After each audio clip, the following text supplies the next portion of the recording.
And so, good morning, everyone. Thanks for joining us today. We have got a very informative hour ahead of you. Fortinet has partnered with GPL to deliver this content, so there is quite a bit we're going to be focused on, but primarily what we all have seen is virtually everyone we talk to has or is going through some form of digital transformation. So what we're going to focus on today is how GPL and Fortinet actually help you control, integrate, and evolve as that technology is evolving to secure your network infrastructure. Next.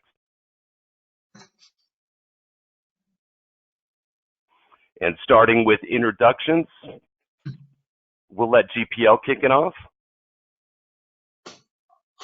Thank you very much, Philip.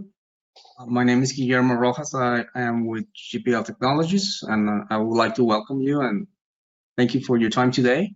I hope you will find our content very useful for your business. I will tell you a little bit about GPL Technologies. We have been in business since 2003, and we design IT solutions and data infrastructure, and we offer hardware as a service and managed services mainly. Our team provides client-focused solutions and unparalleled service for our clients. We have global presence in production-centric cities, Los Angeles, New York, Vancouver, and London, among others. And we provide ongoing data infrastructure maintenance and 24/7 support with renowned speed and expertise. And we are a very enthusiastic team. Looking forward to work with you. So let's move forward with the content, and welcome again. Great, thank you. And so introductions on the Fortinet side, my name is Philip Logbove. I have been an account manager in Southern California with Fortinet for just about a year now. Been in the cybersecurity space for a little over 15 years. And my partner in crime today, Ben Struther, is actually the technical side of the house. He's going to be presenting the technical content today. He's been with Fortinet just a little longer than I have, and in the cybersecurity space for about 2 decades. So quite a bit of experience on this team. Happy to be talking to you today. So just real quick before we get into the technical content, I want to tell you a little bit about Fortinet. So we were founded in 2000, so we're just coming up on 2 decades of industry-leading technology in the security space. And what that 2 decades has actually given us is the #1 spot in the cybersecurity space. And when I say #1, what I mean is we are by far the most deployed security appliance globally with over 30% of the market share. We are the most validated cybersecurity company by independent industry analysts, both NSS and Gartner, and we're going to focus in on that a little bit here shortly. And we are the most patented company with closing in on 700 patents now, which puts us more than 3 times ahead of any of our competitors. Globally, we have 450 unique customers around the globe with multiple locations. And in 2009, we actually cleared over $2.5 billion in bookings, which really has led us to be a very healthy and strong security player and security partner for you guys. With our culture of innovation, you can see where the 650 patents really come into play. We really lead the field in innovation. We do consider ourselves an innovation and an engineering company above everything else. We're not a marketing company. Frankly, we could do a lot better at marketing, but all of those efforts are focused in on innovating in engineering. And within that culture, there is actually 3 key pillars, and that is our cybersecurity fabric, which we're going to get into quite a bit during this presentation. It's all revolving around our FortiOS, which to date of our 45 products, 20 of them are integrated into our Fabric solution. And second pillar is our security processing unit, our SPU. We are the only cybersecurity company that's developed our own SPU specific to address cybersecurity needs. And among the many things that does for our customers is actually gives them the ability to process over 15 times the connections per second of any of our competing security products in the marketplace. And the third pillar is our FortiGuard Labs. So in addition to human intelligence, we also rely on artificial intelligence as well as machine learning to end up processing over 100 billion unique events every single day. And what that gives our customers is the ability to stay on the forefront of any attacks that are emerging across the globe. Slide. So it's mine and Ben's job to tell you how great Fortinet is and how we're going to solve all of the security problems you're going to run into. That's just a given. So really what we like to do is defer to the industry analysts. And you can see here with Gartner, we're actually in 6 of their quadrants for 6 of our separate security solutions. And 2019 was the 10th time in a row that we've actually placed in their Magic Quadrant for firewalls. The other security solutions that they mark us very highly is our SIEM, our wireless access, our web access firewalls, as well as our wired and wireless networking.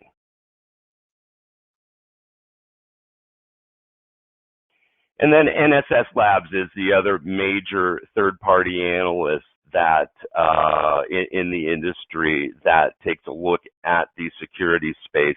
And you can see here, they have ranked us incredibly highly with 9 recommendations for next-gen firewall, IPS, and quite a few other categories. And our closest competitor is roughly half the amount of recommendations that we get. So we are validated in our innovation efforts again and again by the security analysts. Slide. So in addition to technology, we actually consider ourselves a learning partner with both our integration partners as well as our customers. So one of the things that's been true throughout my tenure in the security space is there's been an incredible gap and shortage in cyber skills. That's definitely a position that is always going to be in high demand. So Fortinet has really taken steps to address that by breaking out, I think, one of the most comprehensive technology training courses in the industry. We've got NSE Network Security Essentials 1 through 8 that we provide to both our customers as well as our partners and employees. Actually, Ben and I are both NSE certified. And one of the cool things about this is we're actually offering this free to customers as well as prospects for the remainder of 2020. So there is no charge associated with actually going and doing our NSE 1 through 8 training. Slide. Do you want to add, though, that if you do want to get certified, the tests do cost money? So we do offer certification as well. We have over 100 certification partners across the globe that run testing centers. So if one wanted to get certified, that is available in addition to the training. Unfortunately, because it's third party, it's not something we were able to offer for free. Yep. Thank you, Ben.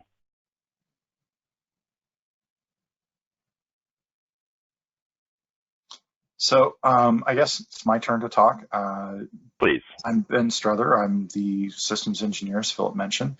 And what we see today in challenges that, the move to greater and greater automation, greater and greater embracing of software as a service, greater DevOps and agile development, and greater Internet of Things and operational technology, moving into sort of expanding your IT requirements and your IT security needs. So we see disruption across the entire board, right? And it's not just because of COVID, but a lot of these were trends that were already started, but then COVID has accelerated them. And so you're seeing disruption across the board. You're seeing a lot of challenges and a lot of sort of re-examining how things are done, and sort of a rapid adoption of new models. So what we would argue is that those new models have to be built with security in mind. Otherwise, you end up trading one set of problems for another. So this causes a lot of increased risks.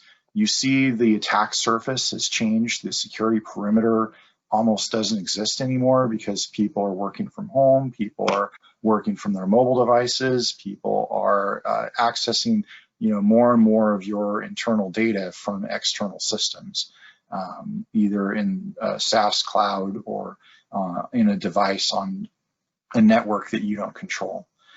So when you pair that with the fact that you see greater threats because the sophistication of adversaries has definitely grown over the few years, you're seeing better and more nuanced and targeted attacks than ever.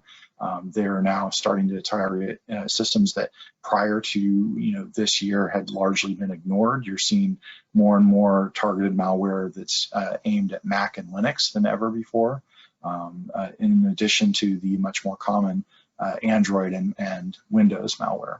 So you're seeing more and greater sophisticated threats. And then again, it's kind of a complex ecosystem. As digital transformation is driving more people to adopt more services, that means they've got a bigger ecosystem. They have more systems that they have to defend, more vendors that they interoperate with, more third parties that they partner with. And so all of that complexity makes it difficult for you to get a true picture of how your users are accessing your data, where your data lives, and how protected it is, which that's what most boards want to know, right?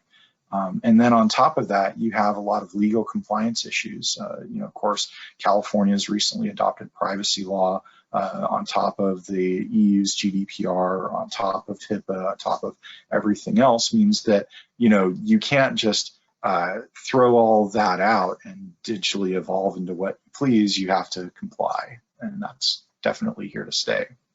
So you can see there's a number of different controls that we track and monitor our compliance and our product stack with, and that's not just here in the United States, but globally as well, right? So we work with the ISO body, we work with the EU, we work over in Asia Pacific as well. So it's really a compliance model where you have to make sure that you've got all the right security controls in place for your industry, for your workflow. And I think that Fortinet does a pretty good job of covering most, if not all, of these.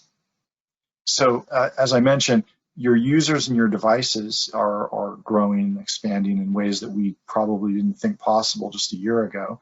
The network is no longer just up in your data center. It's now in probably multiple clouds and probably multiple different service offerings that you subscribe to, right? And then what you consider your computer has changed a lot too, right? So is your phone your computer? Is your laptop your computer? Is your iPad your computer? Is the EC2 instance your computer? Is the serverless container your computer, right? So all of that is evolving and changing as well. So it really has blown up the perimeter. It really does ask for what we have sort of followed Gartner's term, the secure access service edge, right? So when I say that, or SASE is how it's pronounced, at least that's how I've heard it pronounced. So with SASE, the idea is that you're trying to bake that security in through strong user authentication, regardless of what device they're from, regardless of what network they're on, regardless of where the actual data is resident, right? So essentially, it's taking what was called zero trust networking, and before that it was called least privilege networking, and it's really taking that to its next level. So you'll hear more about SASE from us this coming year, because we recently acquired a SASE company, OPEC.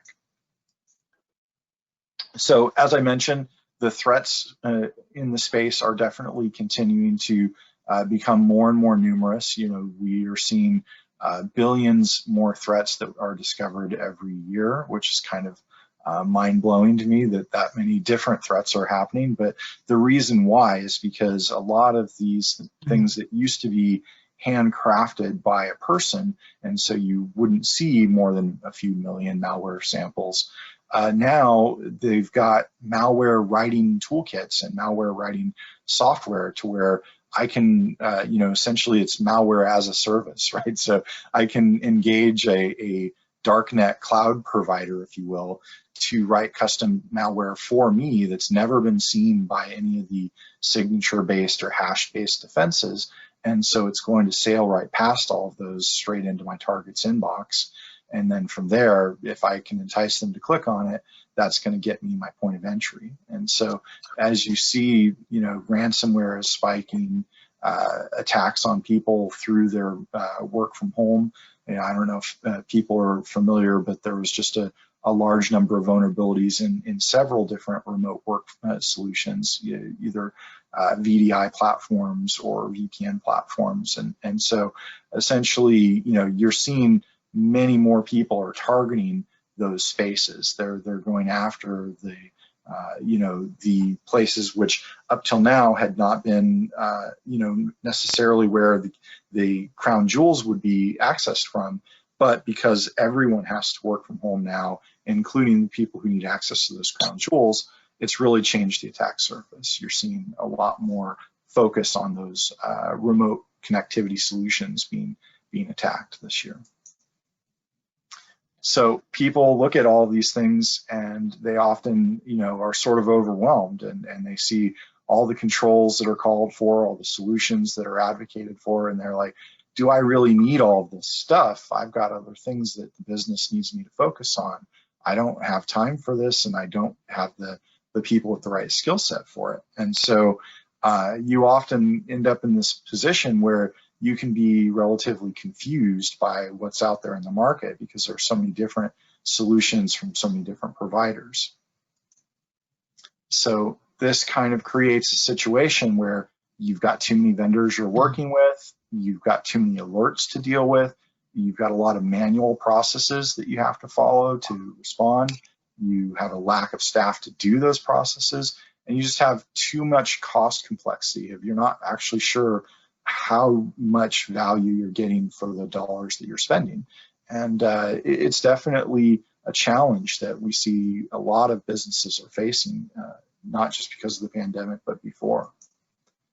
And this sort of is an eye chart of a slide, so I apologize for that. But we feel very strongly that, you know, the network, the dynamic cloud, the zero trust, the AI operations and security, like these are the pillars that we think a strong security program should kind of be built around. And we have solutions in all of those spaces. And then what this slide shows is not just us, but our competitors in each of those spaces. And what I wanted to call your attention to is that, you know, we play in a very broad amount of arenas. And if you look at the other logos, you don't see quite so many of them play in quite so many of the spaces, right? We do have a few competitors at the level of platform, but frankly, the difference I think between us and them is that while we do make acquisitions, we very much make those acquisitions while they're still relatively small products and teams, and we very much fold them into our ecosystem and our fabric. And so, you know, they end up with at least API integration through FortiOS to all of our other fabric, you providers, and some of those Fabric ecosystem members are not just products that we buy or sell, but also products of even some of our competitors. So we have connectors to all of those as well. So the Fabric solution, our vision for it is that it's easier to implement, it's easier to maintain, and that it works, right? So it simplifies your network security, it simplifies all of your infrastructure around security, and it makes it affordable because you're essentially driving it all from one platform, and that platform can be easily automated across the board.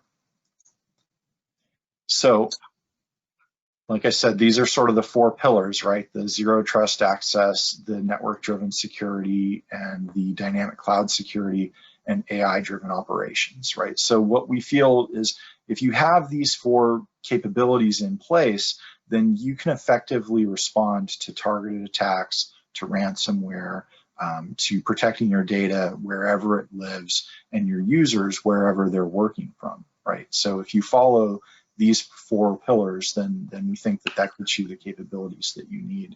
And we have solutions, of course, in all of them.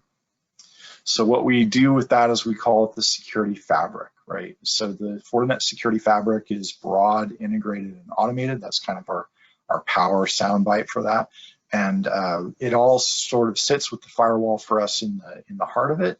But there's a management console, which is common across our entire platform. There are fabric stitches and connectors, which allow it to plug into not just all the rest of our infrastructure, but also other people's.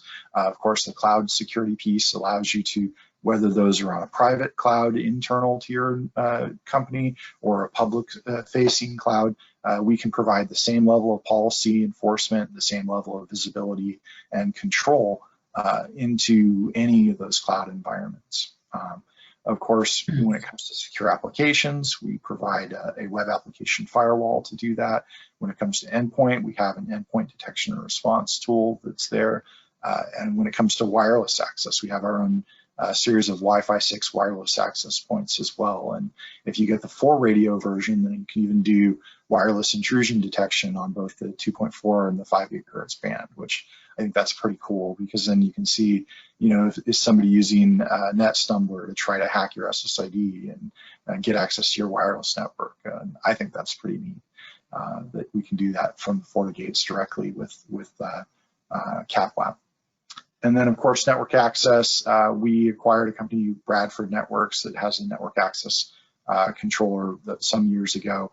And so that became FortiNAC, and that gives us the ability to follow a device through its whole life cycle. If it's a guest or a contractor, they can be automatically moved to that kind of a VLAN.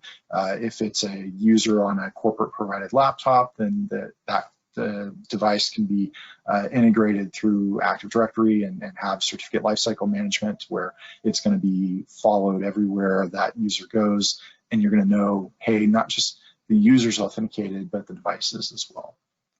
And then, of course, like I said, the Fabric Management Center ties it all together.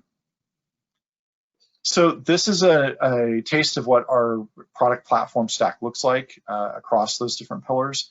And they're all sort of tied together with FortiGuard Labs. And what I wanted to call to your attention is that we have solutions across many different controls that you need, and also that those solutions are available in a variety of platform instantiation, right? So a lot of these can be consumed as a software subscription model. They can be used as a pay-as-you-go model on the marketplaces of the public cloud providers. They can be run as virtual machines, either internal to your network or external to your network. And of course, we do still sell hardware. So if you want to buy hardware to rack and stack, that's an option as well.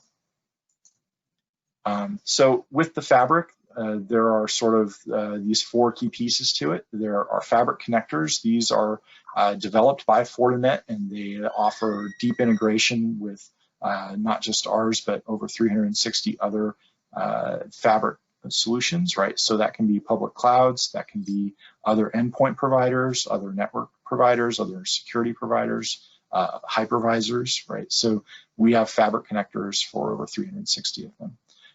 Then with the Fabric API, these can either be developed internally here at Fortinet or by partners of ours. And there's a a API reference that's available to anyone who makes a request and gets sponsorship. So if you go to fndn.fortinet.net, that's .net, not .com. So fndn.fortinet.net, and you register there. You can put my name down as a sponsor, and I can sponsor you to get access to our APIs directly. Right. So essentially, our CTO has basically said several times that if you have to use the command line or the GUI to do something and you can't do it through the API, that's a bug that we should file, right? So essentially our API coverage is very complete, and it provides you with the ability to end-to-end programmatically in a DevSecOps way orchestrate and control all of our security infrastructure through the API.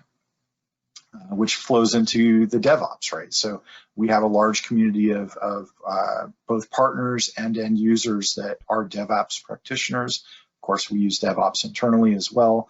And so if you're in that DevSecOps mode of you are, agilely developing your software and everything has to talk to everything as a service, great. You can tie into our APIs that way, and it allows you to never have to log into a console if you don't want to. You can always call those with API keys securely. And then, of course, the partner ecosystem that I mentioned means that we're pulling in data from multiple other partners, and they're also where they expose APIs for controlling their infrastructure, you can do that as well. So FortiGuard Labs, that's sort of the way that we protect everyone, and we pull in information feeds from different threat intelligence sources for indicators of compromise and what the APT descriptions are, right? So those can come through the Cyber Threat Alliance, which is an industry clearinghouse, through intergovernmental organizations like NATO and Interpol or Europol, and InfraGard here in the States, right? So we pull a lot of that information together from over 200 different unique sources, and then you combine that with close to 500,000 customer networks where we have sensors where they're sharing us data with us, and then that combines to over 100 billion events that we look at on a daily basis, which is kind of a mind-numbing number to me when you think about the fact that we have 200 engineers that are looking at 100 billion events. And the way that they can do that is through the machine learning and AI platform that we've built, right? So what that can do is, instead of taking a new malware sample and having to do a manual reverse engineer of it, we can use our FortiAI platform to get sub 1 minute analysis, and really when it's well tuned and has a lot of hardware thrown at it, sub-second analysis of, yep, that's malware.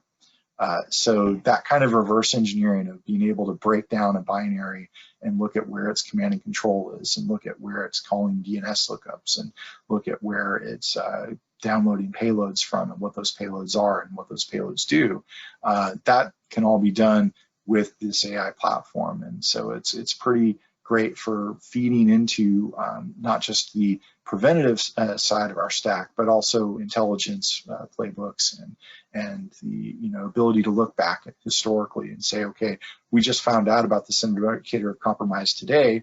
Let's look and see if we saw any activity that matches that last one.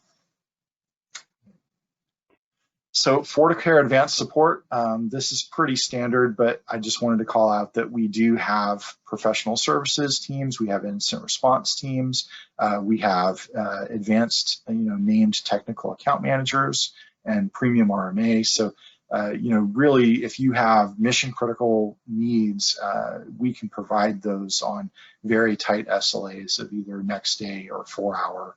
And with our incident response team, I will tell you guys, Monday, I had a customer who got infected with ransomware, and we kind of just found out about it, the fact that we were going to meet with them through a partner like GPL.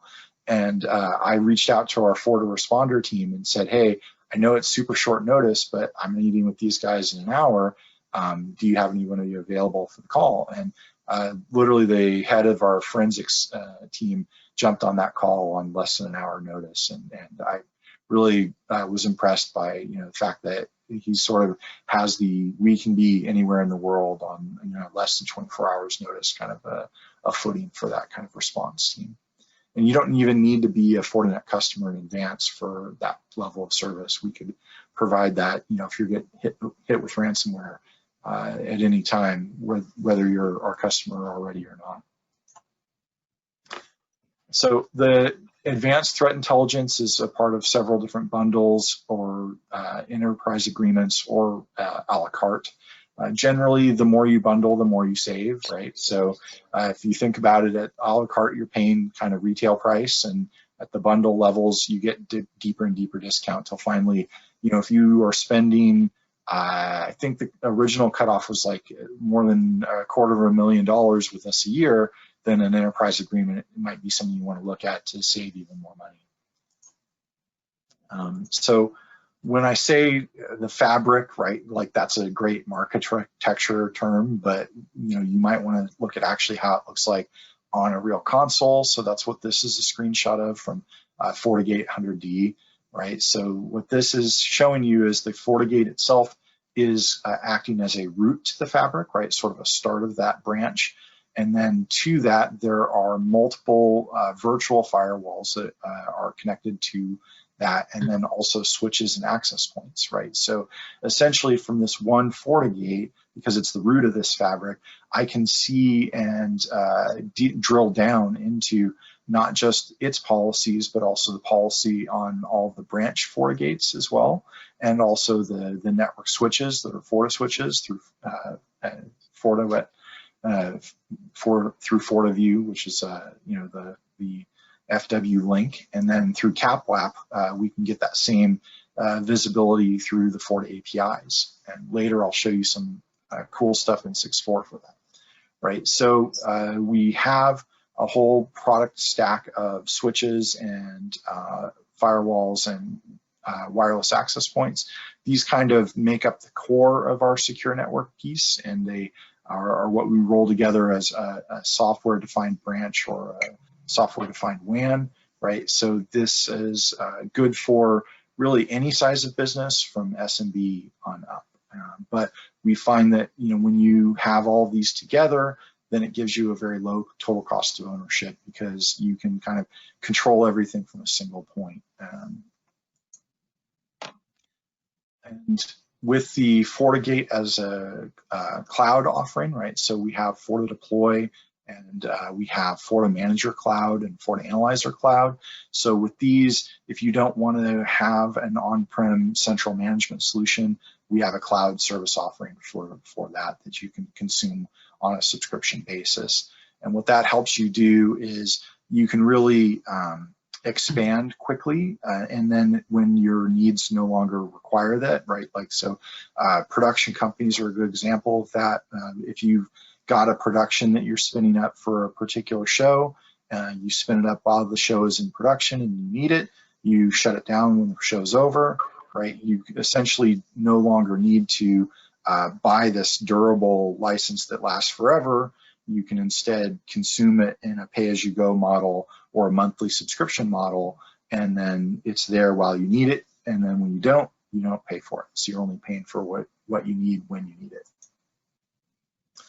With the new teleworker reality, one of the things that we've seen, and this is especially true with some of the executives that, you know, they may not be as telework and VPN savvy, right? So what we've seen some companies do is they literally will deploy a remote access point at their you know, employees' location, and that remote access point is through SD-WAN tied back to their on-prem FortiGates or cloud-driven FortiGates. So essentially, it extends their corporate network through that remote AP to the user's house, but in a secure way. And the user, you know, it's relatively transparent. They can be on their corporate iPad, their corporate phone, their corporate laptop, and they don't need to dial into VPN. They don't need to two-factor. There's a dedicated IPsec tunnel through that remote AP for them, and it's managed remotely with FortiDeploy and with the FortiGate. So essentially, you can do all of that and really provide a very transparent, very frictionless experience. like I said, I don't know that it scales to every employee everywhere, because you are talking about spending a few $100s on an access point for everybody. But for those sort of high value remote workers, it's a solution that we see deployed fairly often. So some tips, because I don't want this to be all just slide driven. These are things that you would need to consider if you wanted to deploy this kind of a thing. The first is that you would need to allow CapWAP and that Fabric connector over your WAN link for the FortiGate, right? You can't, normally that wouldn't be something that you would have deployed, but for this kind of a remote AP, you have to allow that traffic over your wide area network connection. The split tunnel does need to be configured via the command line before it will show up as an option in the GUI, and that's strictly just because this isn't a use case that until COVID we'd really recommended or supported, right? But if you've got an AP that's out there and you want to make sure that you're not also piping all of that user's Netflix traffic back through your backhauling it to your main internet link through your company, right? You want to have split tunneling enabled and use the software-defined WAN to allow you to have that database of multiple applications and say, okay, for these applications, they need to go back to the corporate HQ, but for these like YouTube or Facebook or Netflix, allow those to split tunnel straight out to the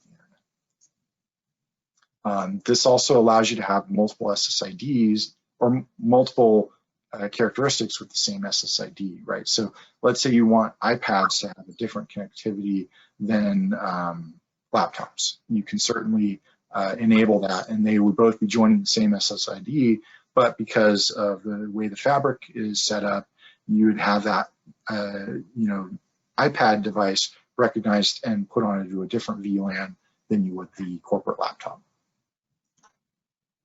Also with this, you can do this in a wall plate form factor, and it's got wired ports on that, and those wired ports can also be tied to this kind of remote AP connection.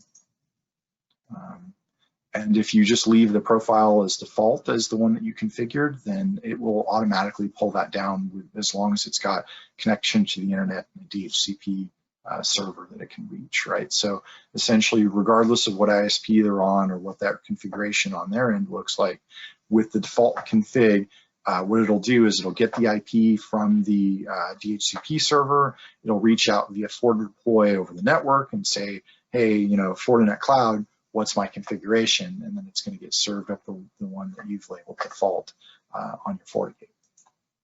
So with that, you've got now an encrypted tunnel. Everything is good to go. You can set that up via the command line. Once you've done that, it'll be visible in the GUI.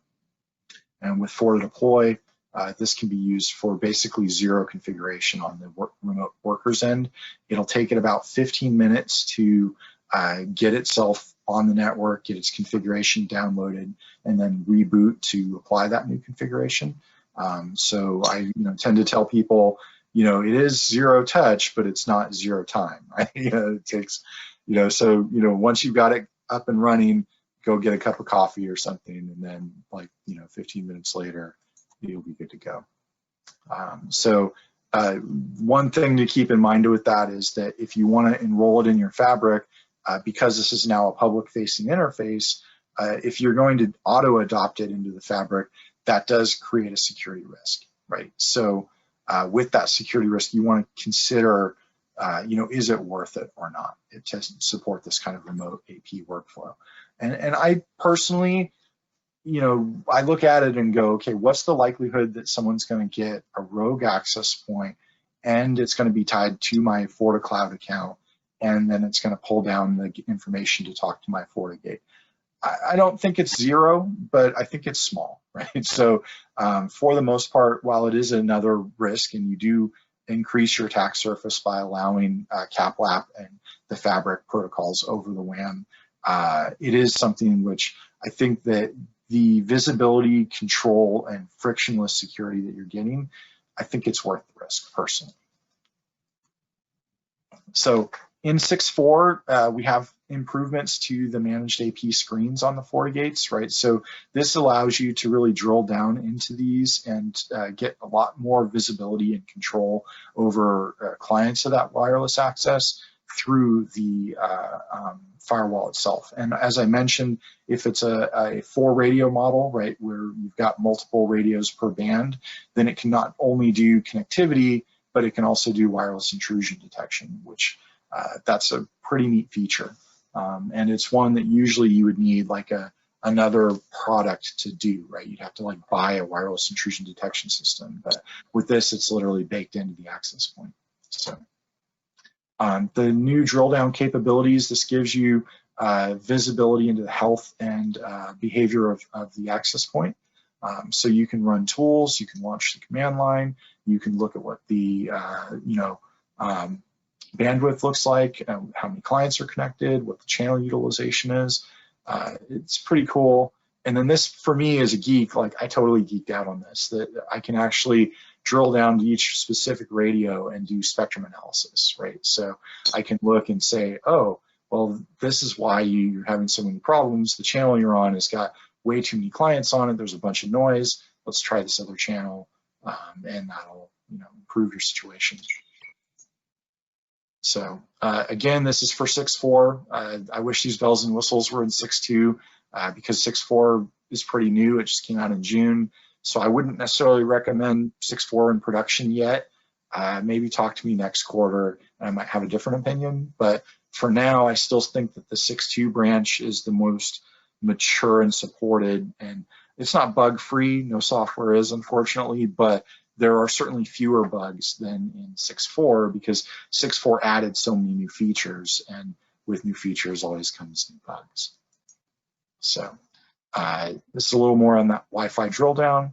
I just think this is kind of neat that I can see, not just who's connecting, but how and what protocols that they're using at a very granular level, right? So I can tell at an individual client of a remote AP what they're doing, right? So I can see what's going on the iPad, what's going on the laptop. The next thing that we think is an important part of how you can control your infrastructure is through SD-WAN, right? So if you're familiar with MPLS and broadband, right, you tend to see a lot of the older MPLS networks are very expensive and they're kind of brittle. It's hard for you to make them go up or down dynamically, right? So they sort of are what they are, and you have an annual contract and you're kind of locked in. Where with the transition to broadband and Metro Ethernet, you're seeing a lot more flexibility in terms of speed and price and more options that are available to you. And the thing that SD-WAN does is allows you to provide the same level of policy and security and control to that broadband that you would get over MPLS or dark fiber connections, right? So it's going to allow you to encrypt all of that traffic, and it's going to enable you to essentially provide a layer of abstraction to where I can have my broadband link, like I'm talking to you right now over a AT&T fiber connection, but my Fortinet gear here is also got a fallback of a 4G wireless. So if my fiber link dies, then it should seamlessly through SD-WAN be able to fall back to my 4G extender, right? So it'll then go out over a cellular network. Now, obviously, performance characteristics of cellular are very different.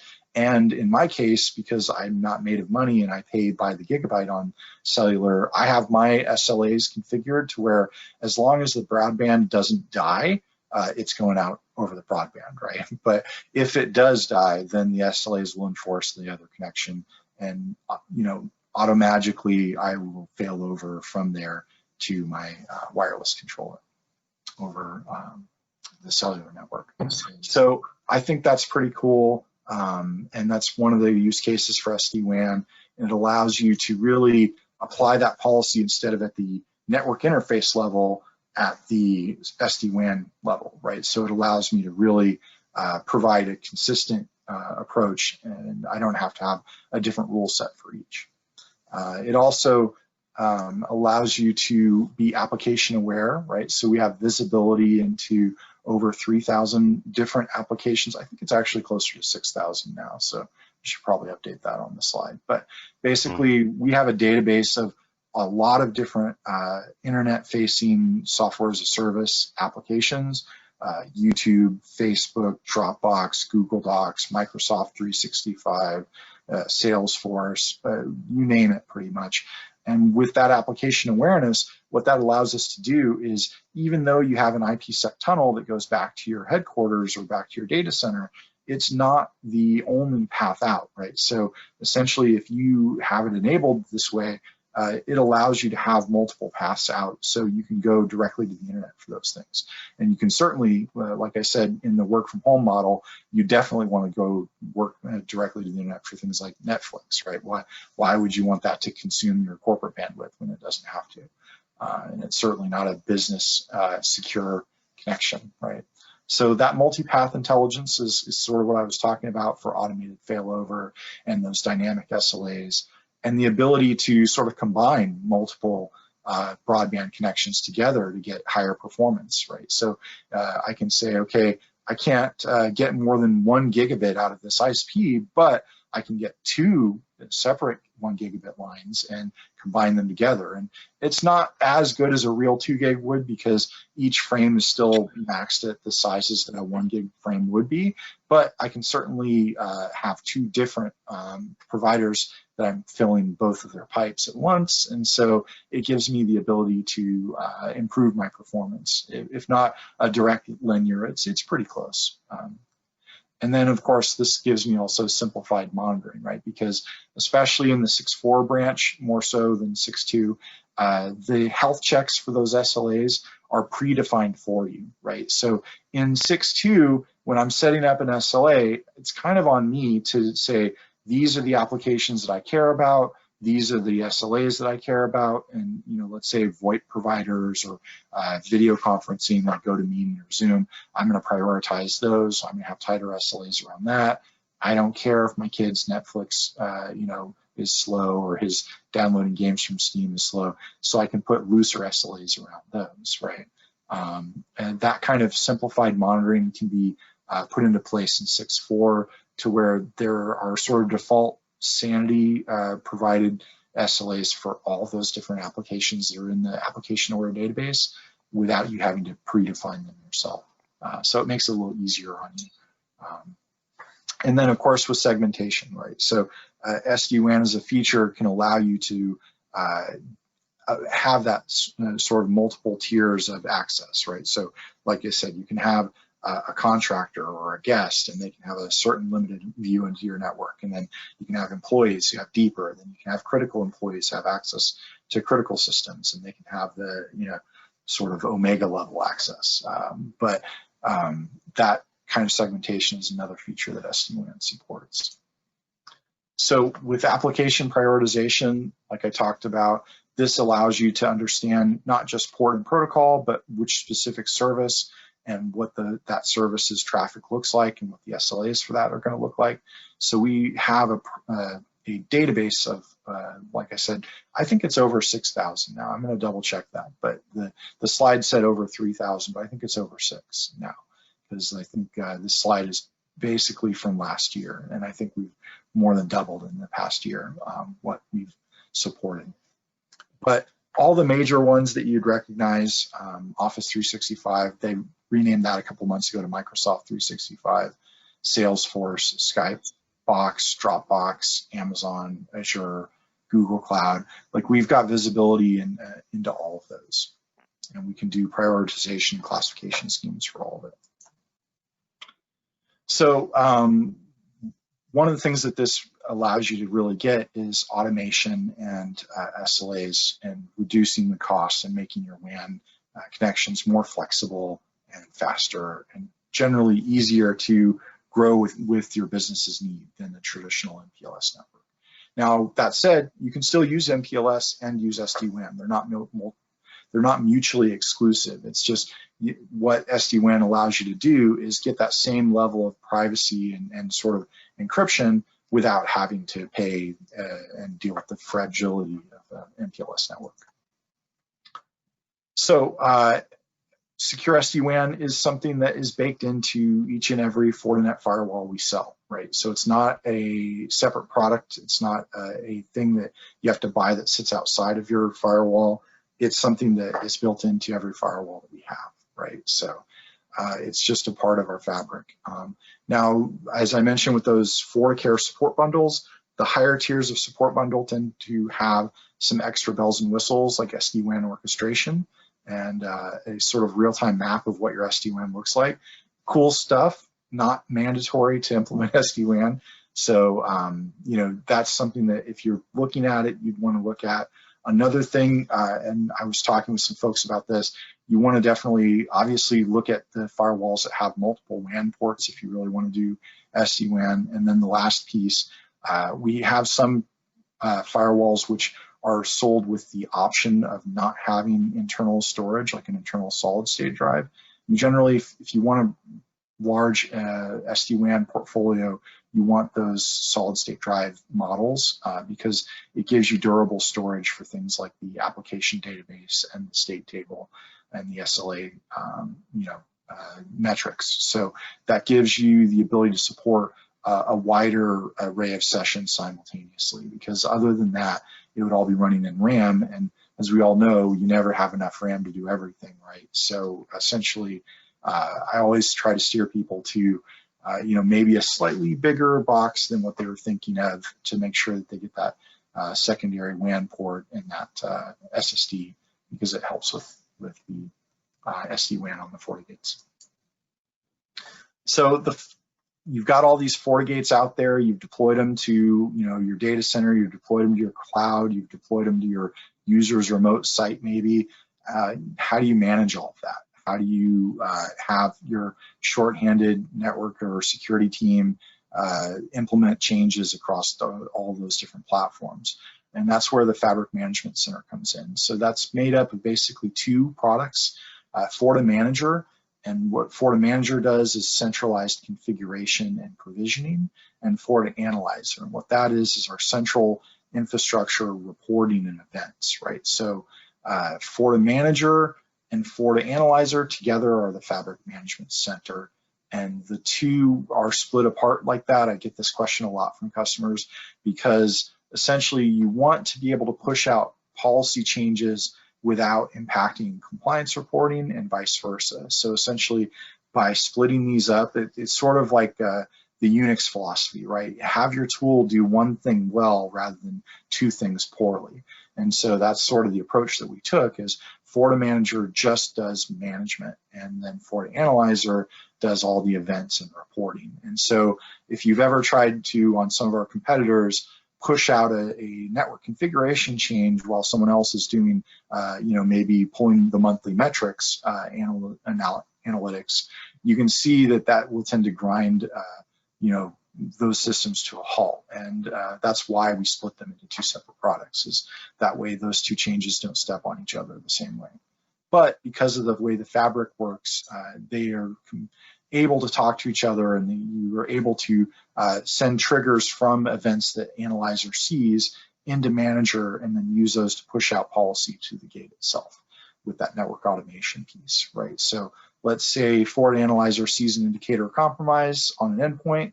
It pushes out a rule to FortiManager. FortiManager then takes that policy block and implements it on the applicable firewall.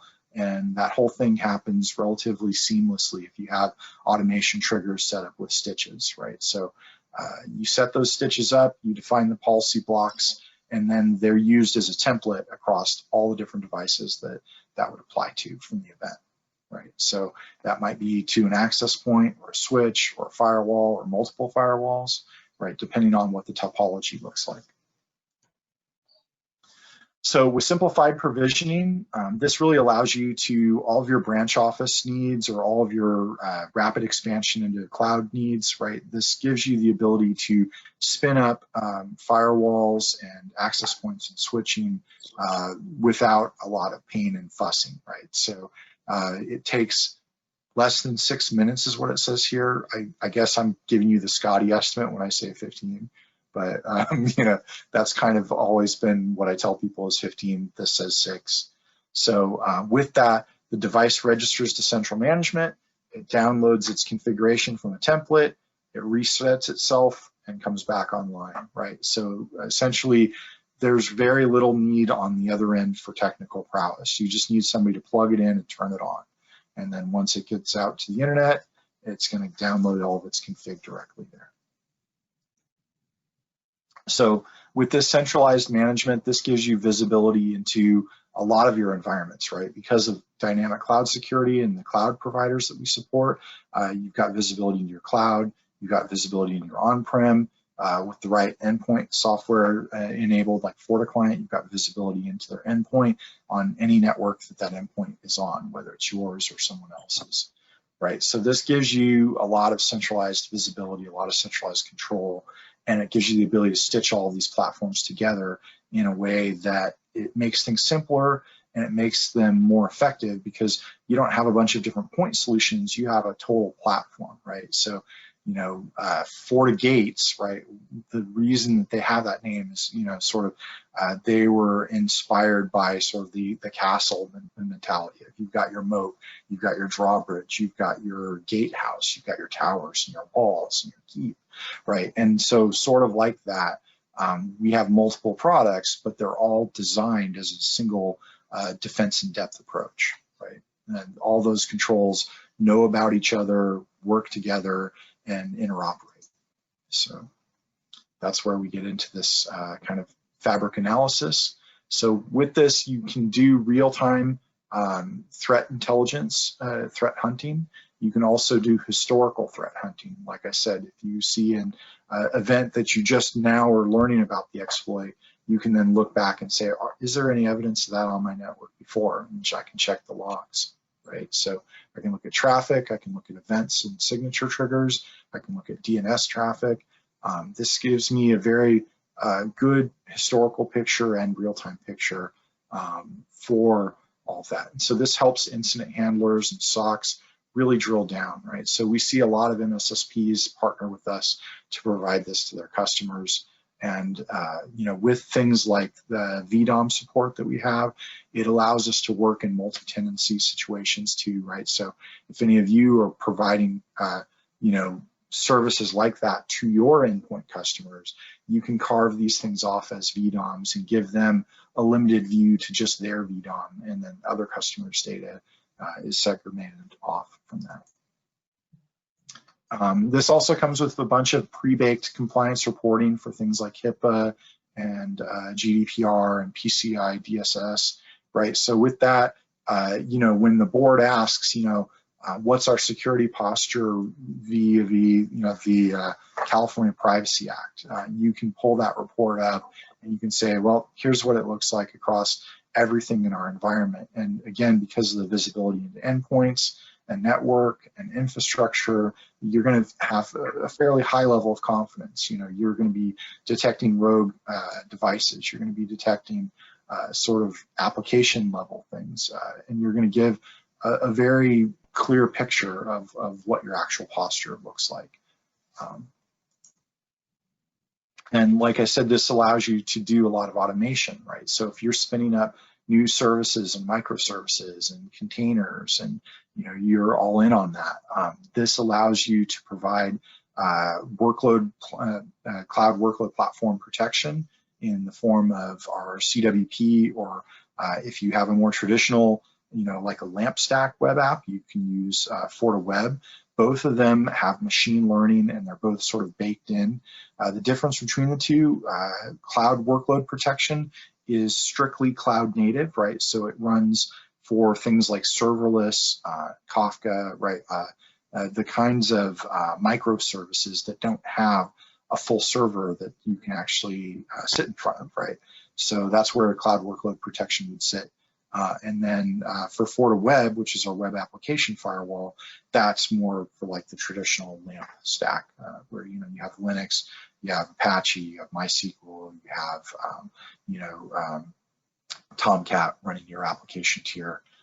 So with something like that, FortiWeb will give you a machine learning interface that can learn your internally developed web application and then it can baseline that as normal, and anything that doesn't fall into that normal pattern can be flagged as an anomaly, and you can make that risk score essentially something that you can use to block things. So how that differs from a traditional WAF is generally a lot of WAFs, they're not much better than an IDS in terms of they've got a set of attack signatures that they know about as known bads.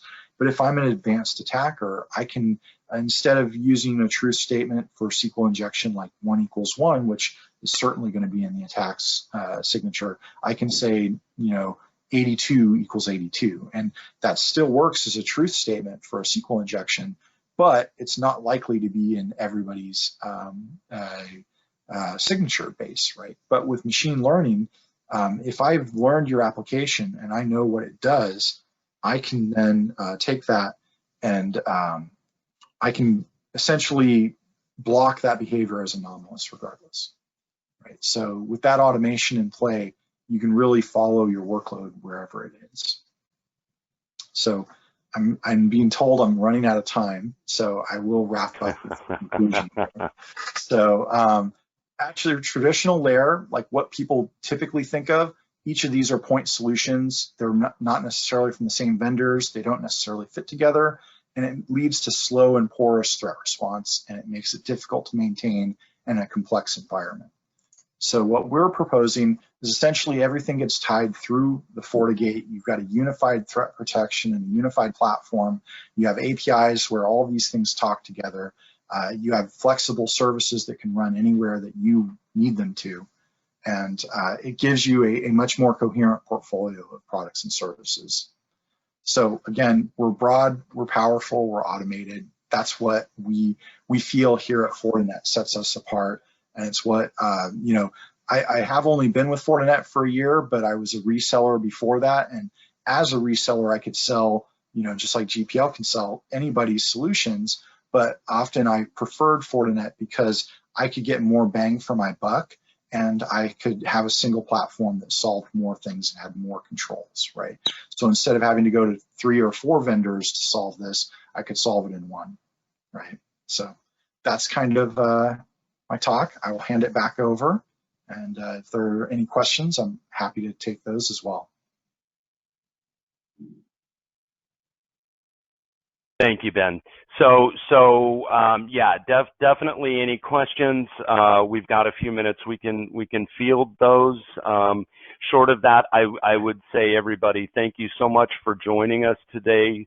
Look for an email from me. We've got either DoorDash or Grubhub gift cards coming your way, and would love to spend some more time doing a deeper dive into any specific technology that might address any of the needs you guys currently have. So thanks again, and yeah, we'll look forward to talking to you soon.